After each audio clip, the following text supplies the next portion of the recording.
ایک دفعہ نبی کریم صلی اللہ علیہ وآلہ وسلم کسی سفر سے آ رہے تھے تو راستے میں ان کو پیاس لگی۔ ہر جگہ صحرا تھا، دور کہیں ان کو ایک جھونپڑی دکھائی دی۔ وہاں آئے اور دیکھا ایک بوڑھی عورت وہاں بیٹھی ہوئی ہے اور ساتھ میں اس کی ایک بکری ہے جو بالکل سوکھی ہوئی تھی۔ آپ نے فرمایا اماں جی کچھ کھانے کو ملے گا؟ تو اس بڑھیا نے کہا کہ بیٹا قحط پڑا ہوا ہے، کچھ کھانے کو نہیں ہے۔ تو آپ نے فرمایا اگر آپ کی اجازت ہو تو میں اس بکری سے دودھ نکال لوں۔ وہ بڑھیا حیران ہوگی اور کہنے لگی کہ بیٹا تم دیکھ رہے ہو کہ وہ بالکل کمزور اور سوکھی ہوئی ہے، کوشش کر لو۔ تو آپ نے جیسے ہی اس بکری کے تھنوں کو ہاتھ لگایا تو اس کے تھن دودھ سے بھر گئے۔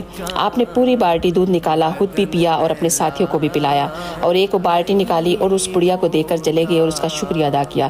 پھر تھوڑی دیر کے بعد اس بڑھیا کا شوہر آیا اور کہنے لگا کہ یہ دودھ کہاں سے آیا ہے؟